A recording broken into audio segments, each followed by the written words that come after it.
सल्तनत अर्ज परसूर जापनी पूरी आबोताब से चमक रहा था। जैसे एक आम दिन होता है, बाजार रौनक पर था। ताजर अपना माल बेचने के लिए आवाजें लगा रहे थे। उनकी आवाजें लोगों की भीड़ के शोर में एक धुन की मानंद गूंज रही थी। रंग बिरंगे कालीन हल्की हल्की हवा में लहरा रहे थे। उनके रंग इमारतों के मिट्टी के रंगों के बरकसा एक खूबसूरत मंजर पेश कर रहे थे। मसालों और मिठाइयों की खुशबू से भरे फिजा में एक अजीब सी तवानाई थी।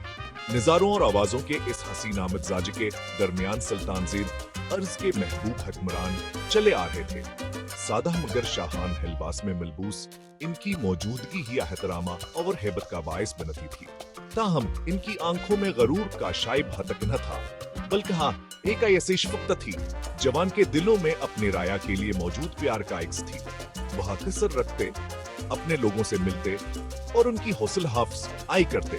अपनी खुशहाल सल्तनत को देखकर उनका सीना फख्र से फूल जाता। उन्होंने हमेशा एक मुनसिफ और मुसावी माशरा बनाने की कोशिश की थी और चहल पहल से भरपूर बाजारन की कोशिशों का मनहा बोलता सबूत था। फिर भी जब वो अपनी सल्तनत की रौनक में महव थे, तो बाजार के एक कोने में एक मंजर ने उनकी तो जहां अपनी तरफ खींच ली, जिसने उनके अंदर एक मुख्तलिफ हिज्ज भागीदार कर दिया। चहल पहल वाले बाजार के एक कोने में हजूम और दुकानों से दूर एक छोटा सा कमजोर बच्चा खड़ा था। इसके कपड़े फुटे हुए थे और उसकी आंखों में मासूमियत के बावजूद एक गहरी भूख थी, जो कई दिनों से मुनासिब खाना ना मिलने की गवाही दे रही थी। काश मुझे रोटी का एक टुकड़ा मिल जाता, सिर्फ एक टुकड़ा। बच्चे की धीमी सी अल्तजा सुल्तान ज़ैद के कानों तक पहुंची, जो वहां से गुजर रहे थे। बच्चे की हालत देखकर सुल्तान का दिल दुख से भर गया। जरा देर न लगाते हुए सुल्तान ज़ैद बच्चे के पास गए। वो हमदर्दी से भरी आंखों के साथ बच्चे के सामने झुक गए। आप कौन हैं? सुल्तान ने शफकत से मुस्कुरा कर कहा, सुल्तान ज़ैद, मैं ज़ैद हूँ, एक दोस्त। बताओ बेटा, तुम्हें क्या तकलीफ है? मुझे भूख लगी है जनाब। मैं और मेरी माँ कई दिनों से भूखे हैं। इतने में एक फल बेचने वाले ने उन्हें देख लिया और करीब आ गया। हुजूर, मैं क्या खिदमत कर सकता हूँ?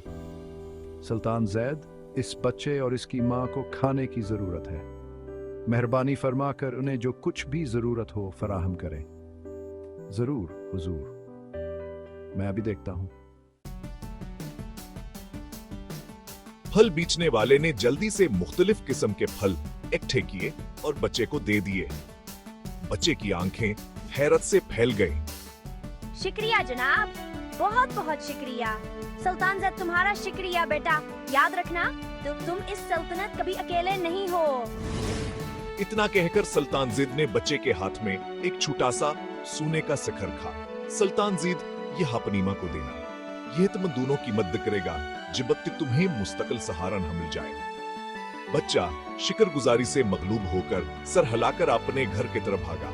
सुल्तान ज़ैद आसे जाते हुए देखते रहे।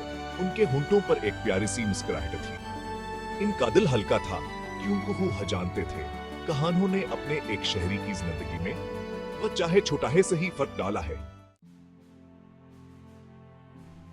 मुझे नहीं मालूम कि बादशाह ने मुझे क्यों बुलाया है। मैं तो बस एक मामूली बच्चा हूँ। बच्चा अपनी हैरत और तजस्सुस को काबू में रखने की कोशिश कर रहा था। हाँ, वो नहीं जानता था कि इसकी जिंदगी हमेशा के लिए बदलने वाली है। बादशाह सलामत, आपने इस बच्चे को क्यों बुलाया है? क्या कोई खास वजह है? मशीर की आंखों में सवालात थे, मगर बादशाह ने मुस्कुराकर जवाब दिया, हर इंसान की कदर इसके दिल की पाकीज़गी और नियत से होती है, ना कि उसके लिबास या हैसियत से। मैंने बहुत कुछ सीखा। हर दिन एक नया सबक था। बच्चा, जिसे सुल्तान ज़ैद ने अपने ज़ीर साया लिया था, दिन बदन इल्म हुकमत में बढ़ता गया। इसकी तालीम और तरबियत में कोई कसर ना छोड़ी गई। मुझे अपनी माँ की याद आती है। उनकी दुआएं हमेशा मेरे साथ रहें। बेटा, तुमने जो कुछ भी सीखा है वो सब तुम्हारी मेहनत का नतीजा है। बच्चे की माँ, जो कभी मुश्किलात में थी, अब सेहतमंद और मुतमईन थी। उसने अपने बेटे की कामयाबी पर फख्र महसूस किया। मैं हमेशा अपने लोगों की खिदमत में मसरूफ रहूंगा, जैसे सुल्तान जैद ने मुझे सिखाया। वो बच्चा जो अब बड़ा हो चुका था, एक दानिशमंद और इंसाफ पसंद हुक्मरान बन चुका था। इसने सुल्तान जैद की विरासत को जारी रखा। मैं अपने दिल की गहराइयों से सुल्तान जैद का शुक्रगुजार हूँ। सुल्तान जैद की मेहरबानी और दानिशमंदी ने एक बच्चे की जिंदगी बदल दी, जिसने आगे चलकर एक अजीम हुक्मरान बनना था।